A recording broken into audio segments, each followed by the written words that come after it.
Linus is the only competent theologian in all of Christmas media, you know. Like... Church in space.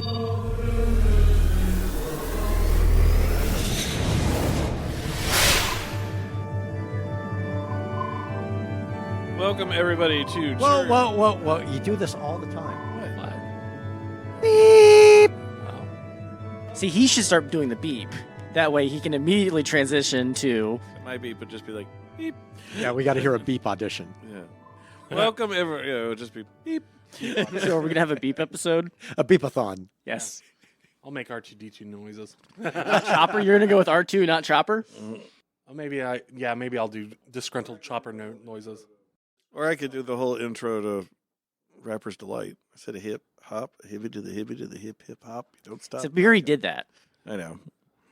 But it's great. Are you going to be the new wedding singer lady, you know?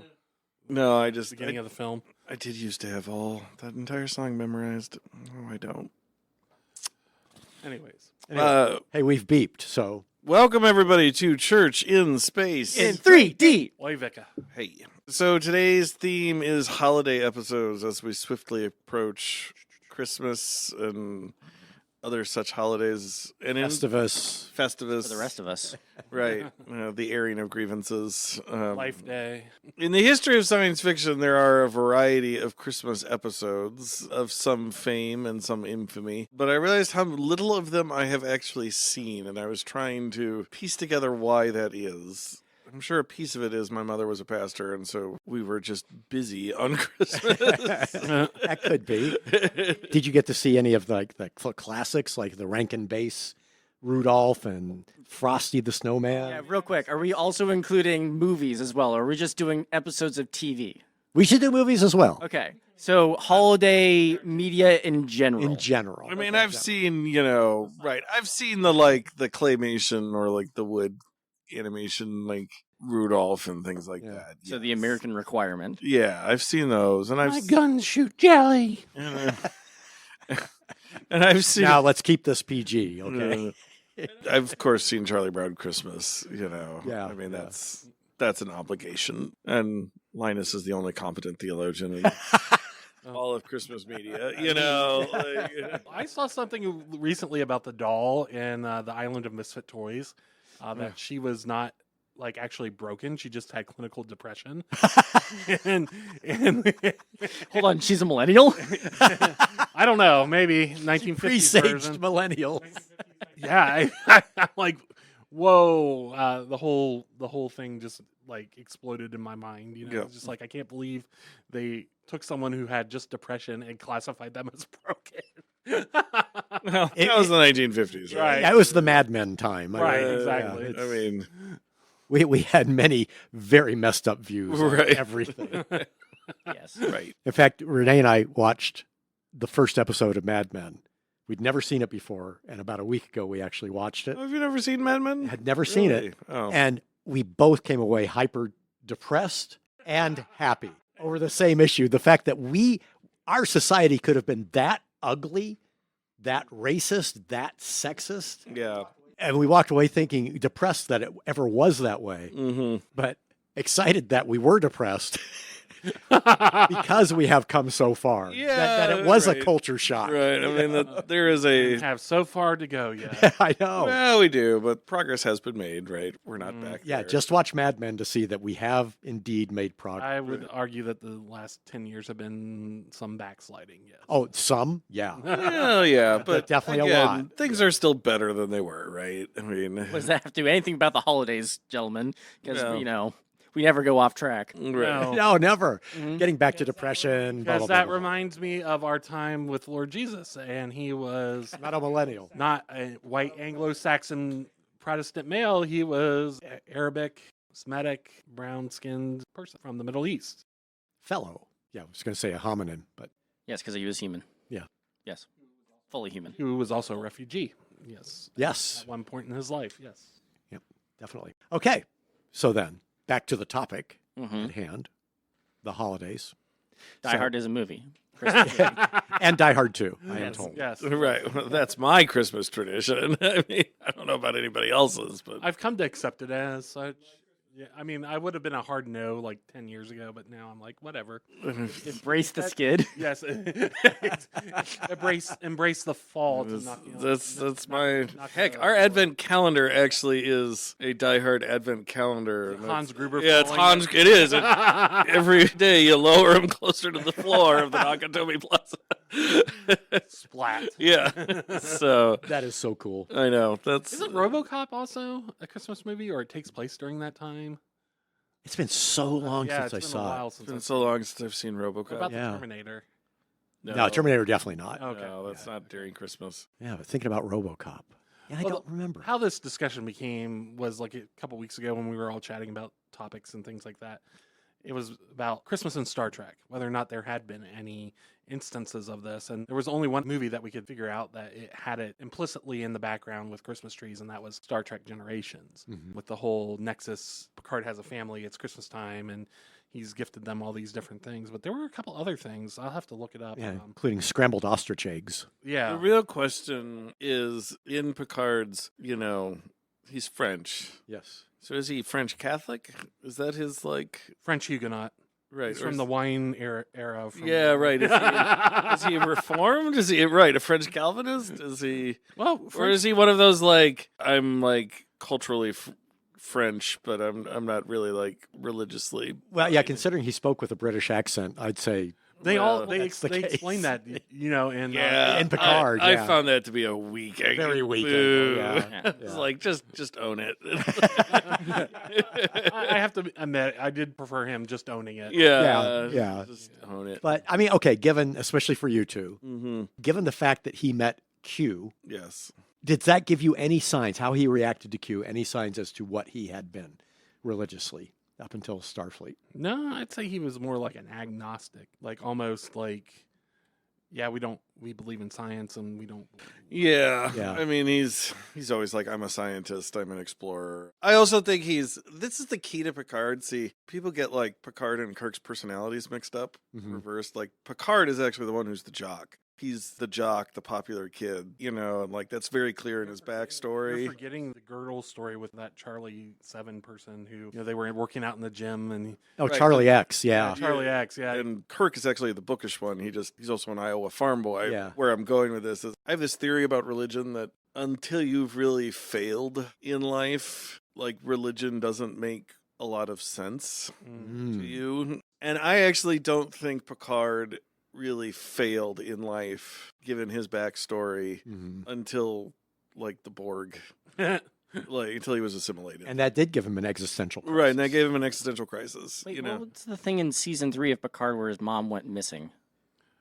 Well, There's that, but I'm not. that's like them trying to catch up backstory. Which Yeah. has not been established. I'm not. I don't. Not season 3. It was season 2. The problem I had with that was it was disjointed from different things that they have. It's also clear he had Yeah. memory hold that entire Yeah. incident. Yeah. Due to trauma. Well, but that might make sense. Yeah. But No, it does make sense that he memory hold it, but Yeah, and they're trying to address our times, Mhm. because they're addressing her mental illness right. yeah, and how it was not addressed by Mhm. her family, Mm. right. and so what it ended up leading to it's meant to be a morality tale in Yeah. the backstory. But I think overall, he'd probably be. I wouldn't say agnostic. I'd almost just say apathetic about religion because without failure, he had really no need for it. Wait, what about the Nausicaan stabbing him? I wouldn't count that as a failure because he clearly didn't process that as a failure. He processed that as Cool, new heart. He processed it in an alternative timeline right. when his heart was not replaced, right? And so then he was who he was, but everyone around him perceived him as A milk toast. yeah, Yeah. kind of like this. No, But that was an entire point of the Pulaski episode. is that Pulaski? Yeah, it was Pulaski. It wasn't Crusher that had to do the surgery Hmm. because Oh, he was okay. in the shuttle with Yeah, Crusher. Okay, so that those were two different episodes. Yeah. No, I thought it was season. That was season No, 2 that- that I'm thinking of. They covered that in two different episodes. Like there was the one with Q. It was One later where in Q, where he's like, right. You are dead. And maybe this should. What would my life have been like if this didn't happen? Right. And I guess my point there is I think Picard processed that event as central to his character, not a failure. Okay, so then technically is that a holiday episode because it's going back to So here are the key Christmas and holiday moments in Star Trek. Generations, which we already discussed. And the next generation, the episode Devil's Due, Data plays Ebenezer Scrooge in a holiday play, a nod to the Christmas Carol. In the original series, Dagger of the Mind, Kirk mentions a past Christmas party in the science department. Oh, I know, but that was a throwaway thing. just to explain. We're going to throw that away. Voyager's Death Witch. The USS Voyager is temporarily turned into a giant Christmas tree ornament by Q. Our man Bashir, Dr. Bashir, gives Kira earrings as a Christmas present in a holosuite scenario. And then in Voyager, a special episode focusing on Janeway's family history airing during the holidays. All right, and you got to cite your source there since you're reading from it. This comes from Screen Rant and hold on, please. Screen Rant, Reddit, and /Films. Okay. So, I mean, I guess I would say Wasn't there a Discovery episode too? I don't think a lot of those count. I guess is where I would go. and there's a Something YouTube about like video that- Michael was like some entity. There was a church involved, like, and I thought it was at Christmas on a colonist planet.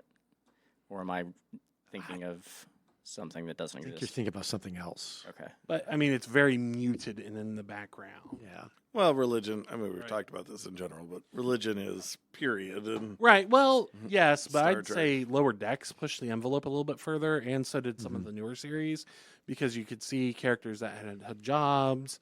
You had the whole Ascension episode. No, yeah, and that, from a religion perspective, but I think what we've nailed here is the issue that where sci-fi deals with Christmas, it's secular Christmas. Almost. Yeah. Yeah. It's Almost totally. I think the Star what Wars I call holiday the special. midwinter festival. Yeah. Not. Well, going off of the podcast that we did last week that may not air in this specific timeline, we were talking about how Star Wars was American and Star Trek was more universal. Being a more universal show, it wouldn't have that Christmas vibe to it as opposed to Star Wars, which is American, and we have to have holiday episodes. True, and you get to the whole thing with the Federation. Then, if we're just talking humans, then you expand out to other planets, other worlds, and it would diminish any theological meaning to the holiday even further. Although again, I desperately want a TV series about the Lutheran missionary on Vulcan. Yeah, They synergize Lutheranism with the teachings of Sarai. Yeah, A Klingon Lutheran? yeah, right. No. Well, They maybe, did, yes, because maybe. they Maybe. killed, Well, they no, killed the Klingons- Jesus. The Klingons are in some ways supposed to be more Russian, which is weird. But So Russian Orthodox Klingon. yeah, Okay. exactly. I like that. That makes more sense to me. Russian Orthodox. It does. Well, think of Alexander.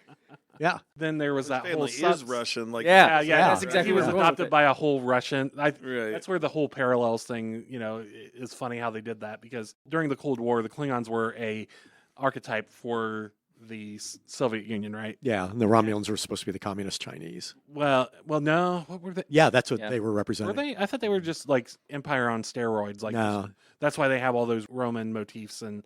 No, that. it's the very secret way of doing war.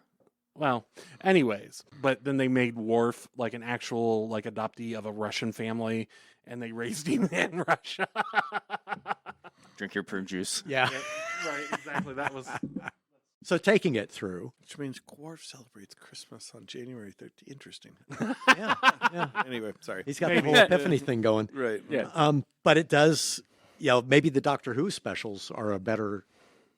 Would they strike closer? They certainly have Christmas front and center Well, more than the other stuff does. This is that whole. it BBC has been. Yeah. I mean, you got to think about the British culture and how it was. This is that whole BBC cultural thing. Yeah. All their shows have Some kind of a Christmas It- it- special. have like a Yeah. Christmas special. And then right? Anglican Well, I mean, it's still theology and it's still the state religion, right? Right. Yeah. Like, I mean, That's true. And the BBC is a state agency. right.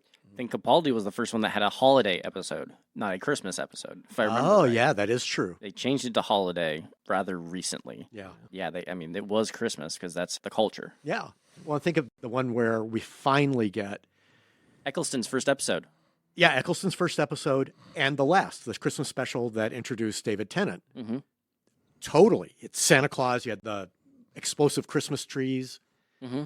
You know, that was completely wrapped in Christmas motif. The commands that came alive at the Christmas stores, Mm-hmm. and also David Tennant's last one, where the robot Santas were attacking. Yeah. So we have to look overseas to get blatant Christmas in the sci-fi. In some ways, yeah. Well, okay, so let's talk about the Wife Day in Star Wars. You know, I just want to say how it's funny. You know, it was like this hush hush sin of a thing. The Star Wars holiday special for all these years, and then Disney takes over, and now they actively market it. Well, I mean, that's smart on their behalf because I think it's because they've realized we do have an entire like B movie cult. There's this whole subculture of people will who buy love rotten. The worse the movie is, the more yeah. they want it. I mean, this is my dad still does this, where his favorite thing to watch are like sci-fi original horror movies. Uh-huh. You know, like Sci-Fi Channel original. I bet he likes Yeah. ST3K. Yeah. Right. Yeah. Right. I mean, who can beat Sharknado for really bad Right. sci-fi? And yet Right. captivated. Velocipaster, Yeah. Right. You know. And, where it has a whole insert image here in the movie. Just all the weather-related things. yes. Right. The holiday special with Star Wars is the most famous holiday and science fiction moment. Yeah. Well, it's funny how they've just like started sneaking it in over the past since Disney bought it, and now it's just 10 years later, 12 years later, it's just blatantly everywhere. Yeah. Like during Christmas season, like you have the Wookiees, like they sell plush Chewbacca's in the robe. They have the ornaments. For 1 year, there was like you could buy an electronic Life Day ball, and I almost bought it, and Julia was like, "No, we do not need this." I'm like, "Oh, I want the orb to sit in the middle of our room with the Christmas." Oh, then we can fast Julia forward. on this one. No. But we can fast forward to Guardians of the Galaxy. Their special had this interesting it wasn't really a plot, but the sub layer of the culture in that Earth's celebration of Christmas has spread through the galaxy, Mm-hmm. but it has no meaning. But it's the old one.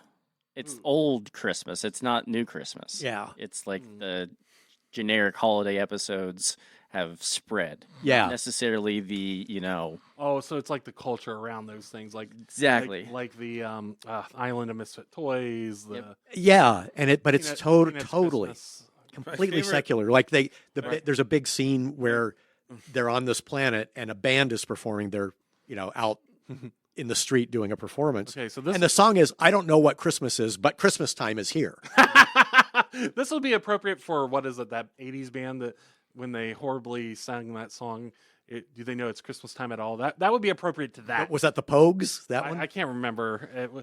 Orcs? Whenever it comes on the radio or whatever, I just cringe at it because I'm like, yes, they freaking knew all this time. They know all How along. culturally inept are you? Because hello, Ethiopia, But I think Guardians nailed a Christian how country. how it probably will be, right? This religion, we've talked about this before. I feel that Christianity is so anthropomorphic that it can't really translate well if we start encountering aliens. But a celebration of secular Christmas, with the concept of gift giving I mean, it and gets good back. cheer, that could spread. Well, and it gets back. We've talked about this in plug. Our other media like Q&A. Yeah. But there's two different things at the Christmas season going on, right? There's what I call the Midwinter Festival, Mm-hmm. which human beings have been doing for all time. As long as there have been humans. Right, Solstice. right. Well, and just because Mike Duncan says this, but in the middle of winter, you need an excuse to party when it's the darkest, Yeah. coldest, most Right. miserable season of the year, right? Like, I mean, It helps you get through that. right, know? right. Yeah. Well, and, like not just physically, but also like mentally, spiritually, also, and with food, you survive. Yeah. Right, and food, and right, you need to eat all the animals before they rot, you Right. know, Yeah. like, and so like, I No, I just love that concept. That line, that's another line that we should have as a T-shirt. Right. You need to eat all the animals before they rot. it's true, right? You can only Well, keep depending on what climate you're in, you can always, if you're in Scandinavia, you can just store it under the snow and right. it's totally fine. Which is what they did, right? Exactly. That's what they did, right, and hence why all their food is revolting. Can anyone say lutefisk? Right. Lefse? Everyone's sleeping on Lefse. Lefse is awesome.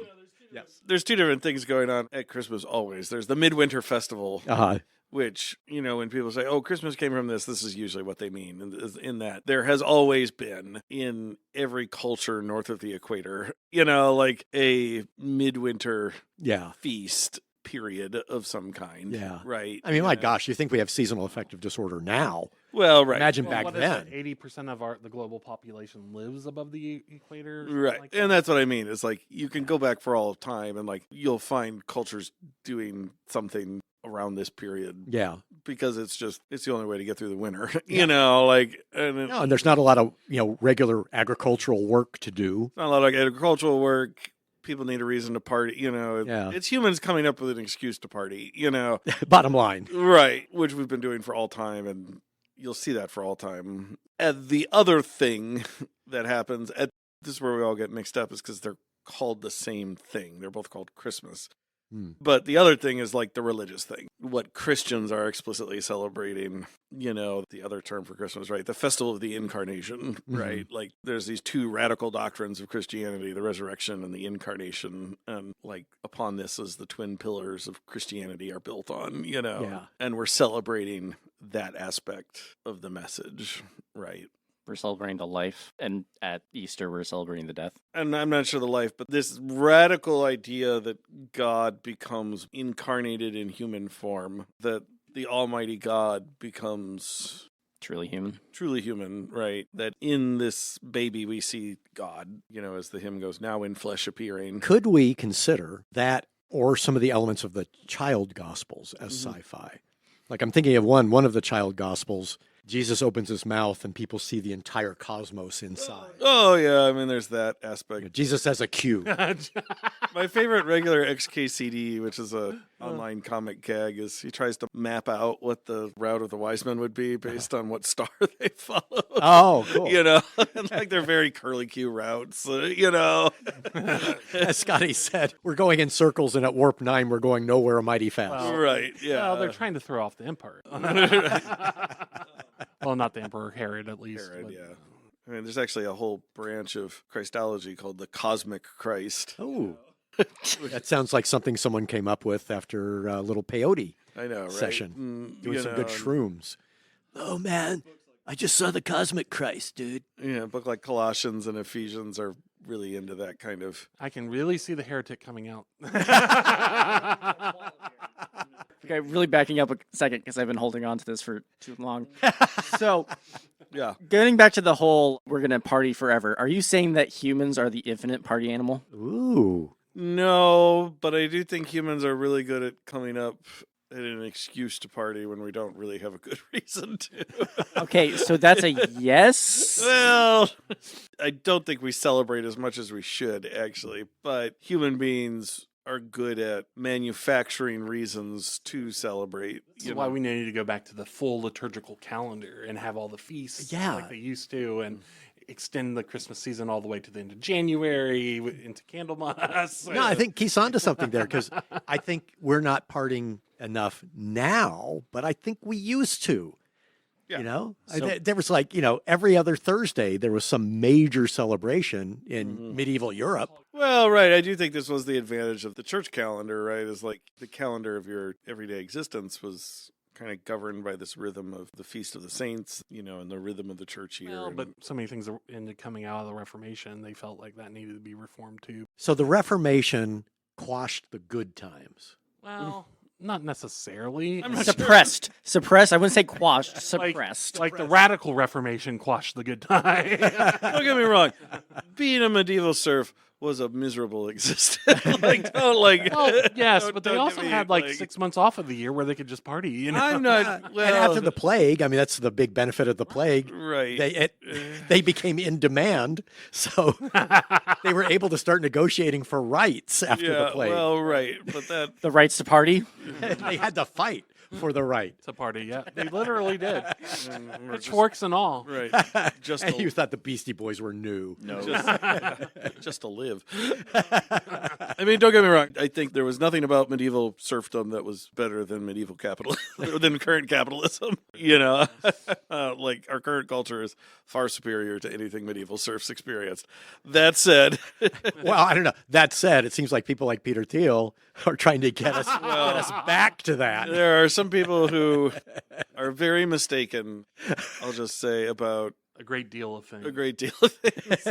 So it's not the Back to Egypt committee; it's the Back to Serfdom committee. Yeah. I mean, again, the Back to Egypt committee reflects a perennial human spirit of things were better back Or then. blame. Right. And this is why nostalgia is a Always sin. look on the right side. This is why nostalgia is a sin. So wait, hold on. Expanding on that Yeah. and getting back onto topic, Christmas movies as nostalgia, is that a sin? I would say, again, getting back to XKCD, one of my favorite lines he says in the comic is, every Christmas, America is engaged in the most gigantic project to recreate the Christmas of the boomers. It is. This is true. I agree with this.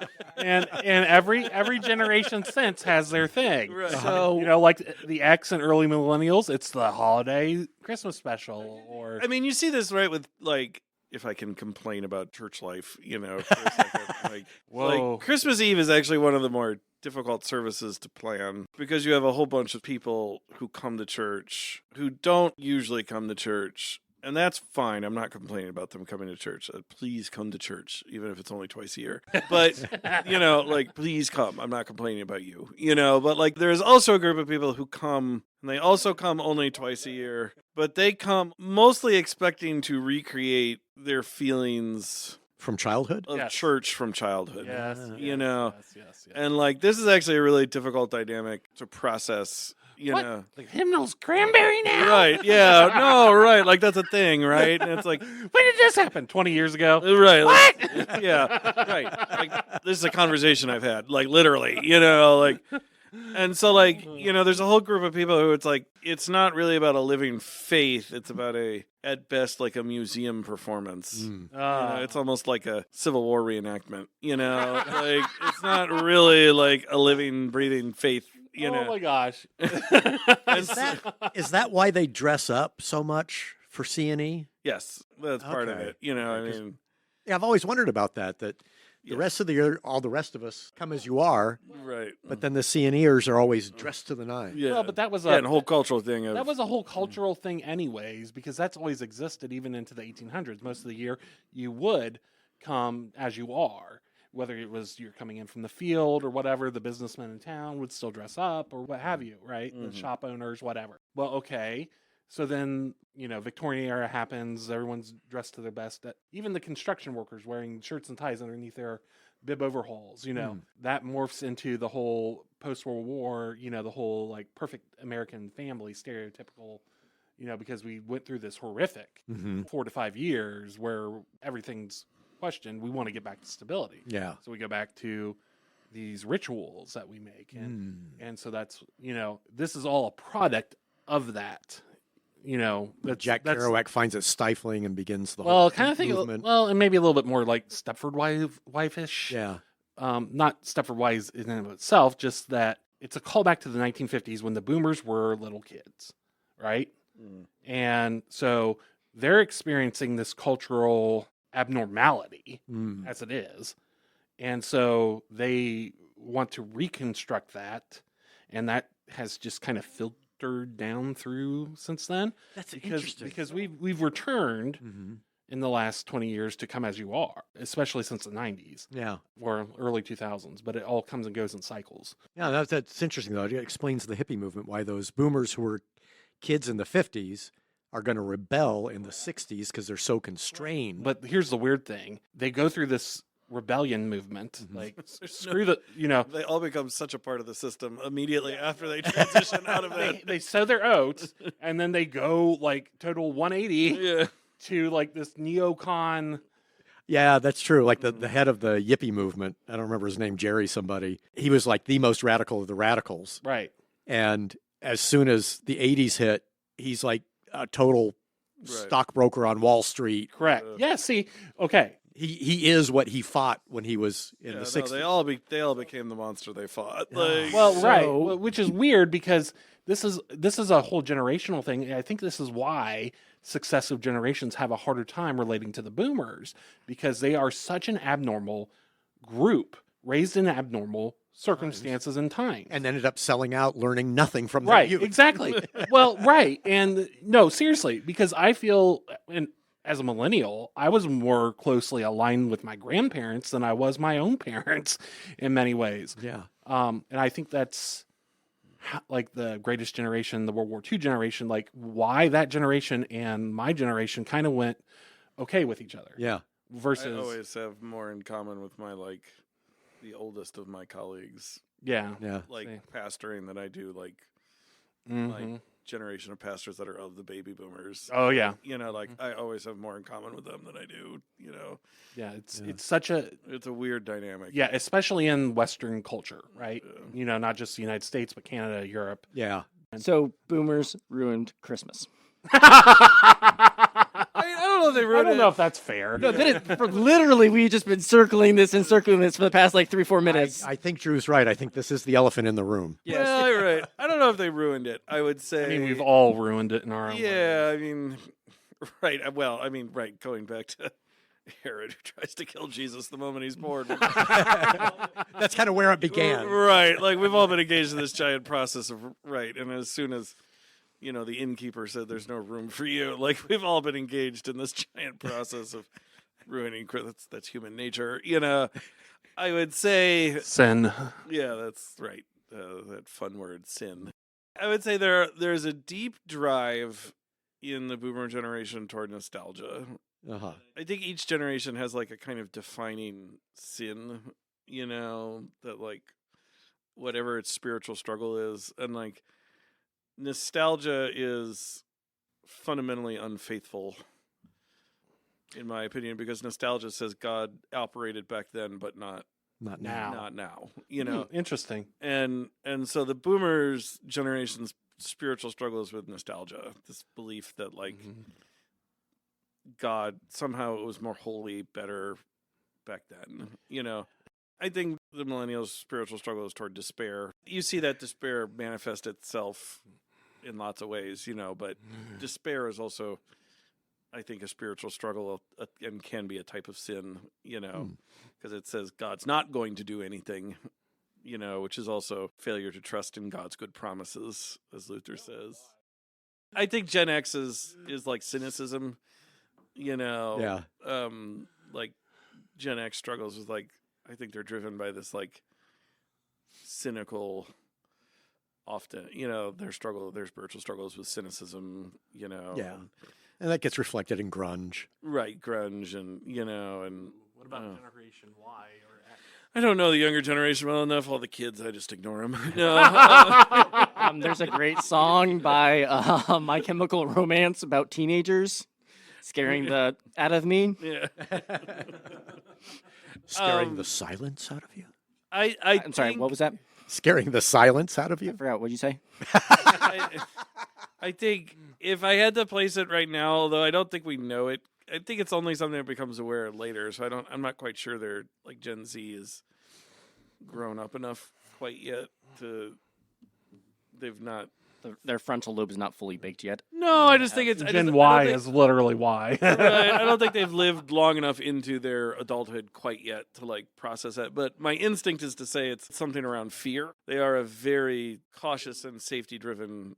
I would say these are spiritual struggles, and it's a very broad kind of thing, right? Mhm. It's this doesn't apply. I'm not saying all Gen Zers are fearful or all millennials are despairing. It's just kind of the broad generational oomph, Yeah. if you will. And generations have these general spiritual struggles, and different generations are trying to answer their theological problems differently. Yeah. So, to older congregations, I preach a lot about, God has this interesting line in the book of Isaiah, right, where he says, "Do not remember the former things. Mm. I am about to do something new." And that's in response to Israel kept saying, "Oh, God's going to do an exodus like he used to." And God said, No. Don't give into that nostalgia. Don't think I'm about to play the greatest hits, Wasn't that also in Jeremiah? Yeah, and he says a similar theme in Jeremiah, right? And so I preach that a lot more to like older, more boomer-filled congregations, because that's kind of their spiritual struggle that they need to hear. Like, God is capable of doing new things, But when I'm like writing my blog or like talking about stuff geared more toward my own millennial generation, I talk a lot more about hope and despair. This is a topic for another day, but I actually disagree with that. I think Jeremiah is more important for people our age, their view on church, but we need to go. Yeah, I mean, we could move on. It's not that I don't do that with with our generation. It's just, and I use Jeremiah a lot, but I use it differently because we've got this struggle with despair, and like the theological response to despair is hope. Yeah, hope. Right, and Keith can tell you I shout hope in the office. I know. We've got a whole YouTube short about that. Right. Yeah. Keith explains it. Right. Now, speaking of the YouTube shorts, that I think goes with what you're saying about Isaiah. Mm-hmm. The YouTube shorts that we got the most dislikes on are the ones where you talk about don't look at the past. God is creating something new. One of the people comments, don't like to hear that. Right. That was dislike. Right, one of the comments, somebody said that was cringe. And I've never been called cringe in a sermon before. I was like, so funny. Congratulations. Well, and all I kind of thought was like, yeah, you're right. Getting back to Christmas and what it's actually about. Yeah, as a Christian, I believe unabashedly cringy things. And I believe God is calling you to, in fact, unabashedly cringy behavior. I wanted to point out we need to add Life of Brian to our list. It definitely qualifies as sci-fi because of the whole scene where the aliens take him up. Yeah. And it's Christmas, because it starts with the nativity. Right. Okay. So, boom, Life of Brian. Always look on the bright side of life. Yep. Okay, quick game. Favorite holiday TV episode and favorite holiday movie. Okay. And I will start on a technicality because those are the best. Good Men Goes to War. Okay. And Christmas movie probably is Holiday Inn. Interesting. Holiday Inn. Oh, very good. I'd have to watch that. I've never seen it. No, it's really Very good. It's a good one. I will pick for movie Elf. I know some people cringe at that. It's holy and it's good because it's cringe. It's not cringe. It's just stupid. And that's the point. Yes, that's right. That is the point. And I'm sorry, Dave, it's got Bob Newhart on top of everything else. Come on. Yes. It also has Ed Asner in one of his last on-screen roles. Yeah, normally Will Ferrell movies are hit or miss for me, but that one's a hit. But I guess if TV episode, I don't know because I like the old nostalgia ones. Like Charlie Brown. I like the Holiday Inn's a nostalgia thing for me. So like Charlie Brown, the Island of Misfits Toys, the Rudolph Christmas specials, those things. But I don't know if I have a perfect episode. I really don't. I mean, other than Die Hard, which is literally like appointment. It was on the plate for that. I back up. The Star Wars Holiday Special. There we go. Okay. There we go. I'll take that one. I mean, Die Hard is, for movies I have two, Die Hard is, my wife and I's Christmas Eve tradition is after the 7 o'clock service is done, we go home and the first thing we watch is Die Hard. Hans Gruber. And it's not Christmas until Hans Gruber gets thrown off the top of Nakatomi Plaza. And then that's when they exchange gifts. No. And they time it so it happens right at midnight. Right, yes. And then my other movie is Muppet Christmas Carol, and Muppet Christmas Carol usually follows Die Hard. Die Hard 1 or Die Hard 2? Die Hard 1. Okay. Such an odd pairing. I mean, it explains a lot. Right. I get most of my personality between those two. And I just love Muppet Christmas Carol, how, there's that common meme on the internet that there's two ways for humans to act in a Muppet movie. There's Michael Caine, who treats all the Muppets like real actors. Yes. And then there's Tim Curry, who treats himself like a Muppet. In Muppet Treasure Island. Those are the two best Muppet movies. Like those are the two alternatives. They take it each to the extreme. Yeah, right. Yeah. That's the only proper way to deal with the Muppets. And then if we're doing other holidays, Prince of Egypt, the cartoon, is my that can be is my Easter. Yeah, that can be. That can be any time really. Christmas, Easter seasons. Right. It works at both. That's our Easter, not 10 Commandments, but That is Prince a of good one. Egypt. Explain the freaking. What? TV episode. You know, the BBC Sherlock series had a really good Christmas episode, actually. Oh, I forgot about those. Their Christmas episodes were pretty good, actually, so I'll probably list. Same team that brought back Doctor Who. I'm saying. Right. What's his name? Who plays Mycroft? Gaddis? Yes. Yep. Mark Gaddis. Was a big part of that. Yeah. Yep. Absolutely. And he was in Fantastic Four. Yes. That really threw me. Playing that, he's the cheesy talk show host. Yeah. Yeah. That was great. And what was He did it a little too well. Well, no, because all I'm thinking is the Lazarus episode. Mm-hmm. Yeah, and that was like, no, please no, not again. Not again. Not good. Anyway, those are my answers. Cool. Dan? Movie, any of the versions of A Christmas Carol, particularly Albert Finney's musical version, but most recently, Fox did this really depressing, dark version. Did you see Scrooged ever? The Bill Murray? Yeah. It's okay. Vex me, There's so many there are just so many good renditions of A Christmas Carol on film. Yep. So any of them I take. For TV, it's a Matt Smith Doctor Who episode where he is the caretaker of a mansion in World War II when this family goes out to spend there, and the kids don't know it, but the mom knows that the father is missing in action as a bomber pilot. Mm-hmm. And I just love, it's not fluff Christmas like the Rankin Bass productions that everybody loves, or all the freaking Hallmark clones. Mm-hmm. It's got really deep meaning. Yeah. You know, deep family, love, emotion, what's really important in your life meaning. And You so have that in the others, too.